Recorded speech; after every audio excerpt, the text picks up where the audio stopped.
निर्णय और नवाचारों की जानकारी इस किताब में होगी। 15 दिन तक चलने वाले वर्षगांठ के इस आयोजन के दौरान मुख्यमंत्री भजनलाल शर्मा इस पुस्तक को लॉन्च करेंगे। प्रचार रथ रवाना होंगे।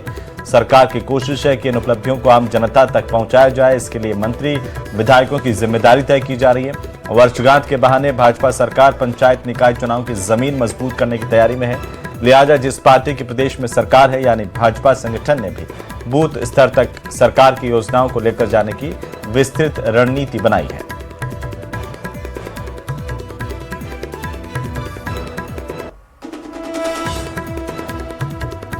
दो साल की उपलब्धियां संगठन हर द्वार तक पहुंचाएगा। 93,000 से ज्यादा सरकारी नौकरियां। पेपर लीक माफिया के खिलाफ सरकार की सख्त कार्रवाई। प्रधानमंत्री मातृत्व वंदना योजना के तहत वित्तीय सहायता राशि को बढ़ाना। सामाजिक सुरक्षा पेंशन और अन्य योजनाओं में डीबीटी से लाभ प्रदान करना। जल आपूर्ति सिंचाई क्षेत्र में सुधार के लिए 75 करोड़ रुपए खर्च करना। आयुष्मान आरोग्य योजना के तहत 25 लाख तक कैशलेस इलाज की व्यवस्था करना। राजस्थान के अंदर 2 साल से भारतीय जनता पार्टी की सरकार है और एक संगठन के कार्यकर्ता के रूप में, मुख्यमंत्री के रूप में माननीय भजनलाल जी आज राजस्थान के मुख्यमंत्री है। जिस प्रकार से 2 साल के अंदर माननीय मुख्यमंत्री जी ने काम किया है, पूरे राजस्थान की जनता का आज विश्वास उनके ऊपर है। आप देखिए, बड़े से बड़े, चाहे ईआरसीपी की बात करूं मैं, या यमुना जल समझौते की बात करूं, या युवाओं के साथ जो कुठाराघात पिछले 5 साल के अंदर हुआ, एसआईटी गठित करके जो पेपर माफियाओं को सलाखों के पीछे किया और आज लाखों युवाओं को रोजगार दिया है। चाहे किसान सम्मान निधि की बात करूं, या मैं बिजली में आत्मनिर्भर राजस्थान को बनने की बात करूं। पूर्वी राजस्थान की 21 जिलों की योजनाएं हो, हमारे उत्तरी राजस्थान की यमुना जल से संबंधित योजनाएं हो, हमारे दक्षिणी राजस्थान की जवाई बांध, शाही बांध से पुनर्भरण की योजनाएं हो, और पश्चिमी राजस्थान की इंदिरा गांधी कैनाल के 3rd फेज इत्यादि का मामला हो। इन सबको सुलझाया, व्यवस्था की, और प्रभु की कृपा हुई कि पिछले 2 वर्ष से हमारे जितने भी पेयजल के स्रोत हैं, डैम है, वो सब प्रभु ने भरे रखे। हमारा ये मानना है कि राजस्थान प्रदेश में यशस्वी मुख्यमंत्री भजनलाल जी के नेतृत्व में ऐतिहासिक, जनउपयोगी और रिजल्ट देने वाले, रिजल्ट ओरिएंटेड कार्य हुए हैं, समयबद्ध कार्य हुए हैं की गई है। तो साथ ही पहली तस्वीर हम आपको दिखाने जा रहे हैं वैशाली नगर के इलाके की, जहां एडीए ने करीब 35 गुमटियों को गिराया जो पिछले लगभग 20 साल से संचालित थी। वहीं मौके पर किशनगंज थाना पुलिस और अतिरिक्त जाब्ता तैनात रहा। इस कार्रवाई के विरोध में दुकानदारों ने आक्रोश जताया। अजमेर की 2 अलग अलग तस्वीरें। सार्वजनिक निर्माण विभाग की तरफ से अजयनगर रोड पर अतिक्रमण हटाने की अलग कार्रवाई को अंजाम दिया गया। वैशाली नगर में और अजय नगर रोड पर दोनों जगह अतिक्रमण हटाए गए।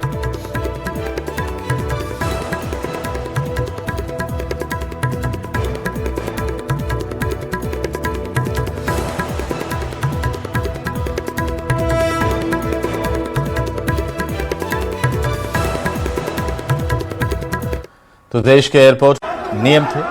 इंडिगो जो देश के एविएशन सेक्टर में 65% की हिस्सेदारी रखती है, सबसे ज्यादा प्रभावित हुई। इसका सीधा असर यात्रियों पर भी पड़ा। कहा जा रहा है कि इंडिगो हायरिंग में पीछे रही है। हालांकि डीजीसीए ने अब राहत जरूर दी है और अभी भी स्टाफ नहीं बढ़ा तो फिर से हंगामा देखने को मिला है। इंडिगो क्राइसिस अब धीरे धीरे थमने लगा है और इस क्राइसिस के पीछे जो सबसे बड़ी वजह थी वो था डीजीसीए का एक नियम। इस नियम का नाम है एफडीटीएल, यानी flight duty time limitation. DGCA ने इस नियम के तहत पायलट्स और केबिन क्रू का आराम बढ़ाकर, यानी रिलैक्स का टाइम बढ़ाकर 48 घंटे कर दिया था और 48 घंटे करने की वजह से पायलट्स दूसरी फ्लाइट्स को नहीं उड़ा पा रहे थे, यानी कि उस रिलैक्स के टाइम में फ्लाइट्स यहाँ पर खाली खड़ी थी और साथ ही साथ रात को लैंडिंग 6 से कम करके 2 कर दी गई थी। और इसी का नतीजा रहा कि लगातार जो है वो यात्रियों के अंदर कोहराम देखा गया। अब जाकर इस नियम में फिर से छूट दी गई है ताकि एक बार यात्रियों के अंदर ये जो एयरपोर्ट से जो तस्वीरें सामने आई उनके अंदर कमी आए। एक बार फिर से इसी नियम को लेकर डीजीसीए आने वाले दिनों के अंदर सख्ती बरतेगा और एफडीटीएल के अंतर्गत यात्रियों की सुरक्षा के साथ किसी तरीके का कोई समझौता ना हो, इस नियम में फिर से सख्ती लाएगा। कैमरामैन अविनाश के साथ आसिफ खान, न्यूज़ 18 जयपुर। तो पिछले कुछ महीनों से ईमेल के जरिए Rajasthan high court, SMS stadium, CMO और मेट्रो स्टेशन के साथ साथ अस्पतालों तक उड़ाने की धमकियां मिल रही हैं। हर बार तलाशी के बाद ये धमकियां अफवाह साबित होती हैं, लेकिन लाख टके का सवाल इस बात को लेकर के कि ये धमकियां आखिर दे कौन रहा है और उस वक्त पहुंचने में सुरक्षा एजेंसियों की सांसें क्यों फूल रही हैं। रिपोर्ट देखिए।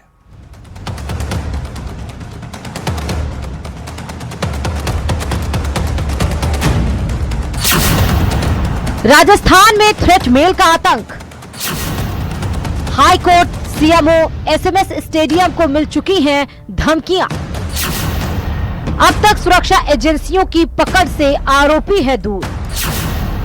क्या पुलिस और साइबर सेल है मजबूर? राजस्थान हाईकोर्ट की जयपुर बेंच में लगातार बम से उड़ा देने की, बम होने की सूचनाएं मिल रही है। ईमेल के माध्यम से इस तरीके की जो सूचनाएं भेजी जाती है, उसके बाद में इंटेलिजेंस से लेकर जो पुलिस प्रशासन है वो हरकत में आता है। जब सर्च की जाती है तो कुछ भी नहीं मिलता है, यानी इस तरीके की जो थ्रेट है वो पुलिस प्रशासन के लिए चुनौती बन गए। सबसे बड़ी बात है कि जो राजस्थान पुलिस की साइबर सेल है उनके लिए पूरी तरीके से फेल्योर है। आए दिन धमकी भरे ईमेल से हाईकोर्ट की कार्यवाही प्रभावित हो रही है।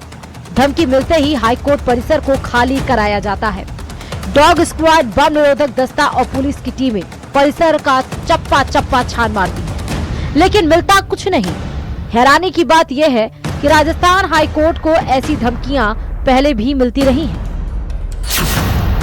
6 हफ्ते में छठी बार मिली धमकी। पहली धमकी 31 अक्टूबर को मिली, वहीं दूसरी धमकी 5 दिसंबर को मिली, तीसरी धमकी 8 दिसंबर को आई, चौथी धमकी 9 दिसंबर को मिली, पांचवी धमकी 10 दिसंबर को और छठी धमकी 11 दिसंबर को मिली।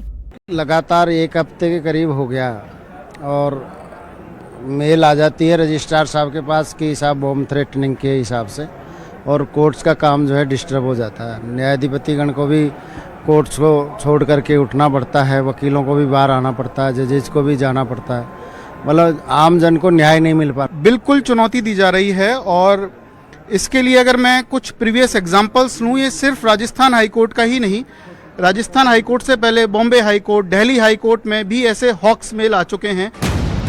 पुलिस की जांच में सामने आया है कि धमकी भेजने वाला आरोपी लगातार VPN बदलकर, IP एड्रेस छिपाकर और एडवांस तकनीक का उपयोग करते हुए अपनी लोकेशन ट्रेस होने से बच रहा है। Additional police commissioner crime Manish Agarwal का कहना है कि साइबर टीम हर संभव तकनीक का इस्तेमाल कर रही है और केंद्र की सुरक्षा एजेंसियों के साथ संयुक्त रूप से जांच आगे बढ़ रही है। इस समय मैं आपको जैसे पहले बताया, मैंने जो भी असिस्टेंस हम जहां से भी ले सकते हैं वो हम लेकर के इसके ऊपर काम कर रहे हैं टीम के रूप में। राजस्थान में थ्रेट मेल का आतंक। साल 2025 में अब तक जयपुर में 62 बार बम होने की ईमेल धमकियां मिल चुकी हैं। इनमें 29 धमकियां निजी स्कूलों को, 7 धमकियां एसएमएस स्टेडियम को, 4 धमकियां एयरपोर्ट को, high court, session court, collectorate, metro station और अस्पतालों को मिल चुकी हैं धमकियां। अब तक सिर्फ एसएमएस स्टेडियम में बम की झूठी धमकी देने वाली एक महिला का पता चल पाया है, जबकि बाकी मामलों में आरोपी पुलिस की पकड़ से दूर है। अधिकारियों का दावा है कि मेल भेजने वाला किसी बड़े पैटर्न का पालन नहीं कर रहा, बल्कि सामान्य मुद्दों का उल्लेख कर पैनिक क्रिएट कर रहा है, जिससे जांच और मुश्किल हो गई है। सुरक्षा एजेंसियां हाई अलर्ट पर हैं और पुलिस का दावा है कि जल्द ही आरोपी को गिरफ्तार कर लिया जाएगा। लेकिन एक तथ्य ये भी है कि लगातार मिल रही धमकियों से न सिर्फ शहर में दहशत फैलती है, बल्कि सरकारी संसाधनों का भी भारी दुरुपयोग होता है। न्यूज़ 18 राजस्थान के लिए जयपुर से रोशन शर्मा की रिपोर्ट।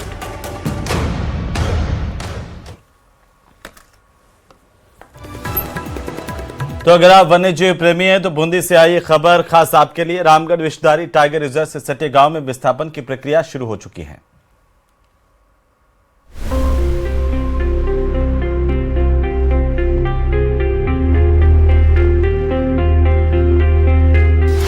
34 परिवारों के विस्थापन से बंधी आस, ग्रामीणों को मुआवजा राशि आ रही रास, वन्य जीव प्रेमियों का सपना होगा साकार।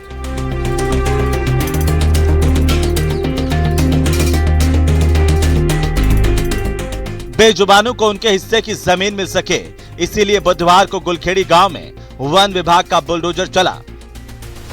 वन विभाग ने 34 परिवारों के मकानों को नियमानुसार ध्वस्त कराया। कोर क्षेत्र में 150 से 200 बीघा भूमि को कृषि गतिविधियों से मुक्त करवाया। डीसीएफ कहते हैं कि विस्थापित होने वाले परिवारों को 15 लाख रुपए का कैश पैकेज पहले ही दिया जा चुका है। पूरे पैकेज भी उनके 15 लाख के हिसाब से, एक परिवार के हिसाब से हम उनको भी डिस्ट्रीब्यूट कर रखे। सो उसके हिसाब से आज हम कार्रवाई कर रहे हैं। कुल पैकेज 25 करोड़ 25 टोटल। हमारा बजट है ये कैश पैकेज के 193 फैमिलीज के हिसाब से 25 करोड़ तो अलॉट हुआ। वो 3 इंस्टॉलमेंट के हिसाब से हमको बीच बीच में अलॉटमेंट होके अभी फिलहाल हमारा पास 8 करोड़ का बाकी है, उसको बाकी परिवार को रिलोकेट करने के। कई ग्रामीण कैश पैकेज स्वीकार कर चुके हैं, लेकिन कईयों को आपत्ति है। ग्रामीणों की मांग है कि मुआवजा राशि बढ़ाई जाए या जमीन के बदले जमीन दी जाए। ग्रामीणों का कहना है कि जब बाहर रहने वालों को डीएलसी दर से 4 गुना मुआवजा दिया जा रहा है तो स्थानीय निवासियों को क्यों नहीं? एक ही मामले में अलग अलग कानून कैसे लागू हो सकते हैं? अब 2022 में शुरू हुआ था जब से और आज तक 18-20 बच्चे 21 वर्ष की उम्र से ज्यादा हो गए, तो उनका भी कोई रीजन नहीं हो रहा अभी तक। और ये फॉरेस्ट डिपार्टमेंट आता है और जबरदस्ती बेदखल करे लोगों खातेदार से जबरदस्ती। क्या मांगे आप लोगों की? तो खातेदार किसानों की यही है जो जमीन दे दो और ये विस्थापित होने के लिए सहमत है। दरअसल रामगढ़ के कोर एरिया में 8 गांव के करीब 10,000 से ज्यादा लोगों को शिफ्ट किया जाना है, लेकिन 3 साल बीतने के बाद भी गांव के विस्थापन का काम अधूरा है। केवल गुलखेड़ी गांव के कुछ ग्रामीणों ने विस्थापन में रुचि दिखाई है। दूसरी ओर डीसीएफ का कहना है कि कोर क्षेत्र से मानव बस्तियों के हटने के बाद वन्य जीवों के लिए ये क्षेत्र और अधिक सुरक्षित बनेगा। बाघ, तेंदुआ, स्लॉथ बियर और अन्य वन्य जीवों की आवाजाही सुगम होगी और जैव विविधता में भी वृद्धि आएगी। इसीलिए उम्मीद जताई जा रही है कि 34 परिवारों के विस्थापन के साथ ये प्रक्रिया और आगे बढ़ेगी। न्यूज़ 18 राजस्थान के लिए बूंदी से भवानी सिंह हाड़ा की रिपोर्ट।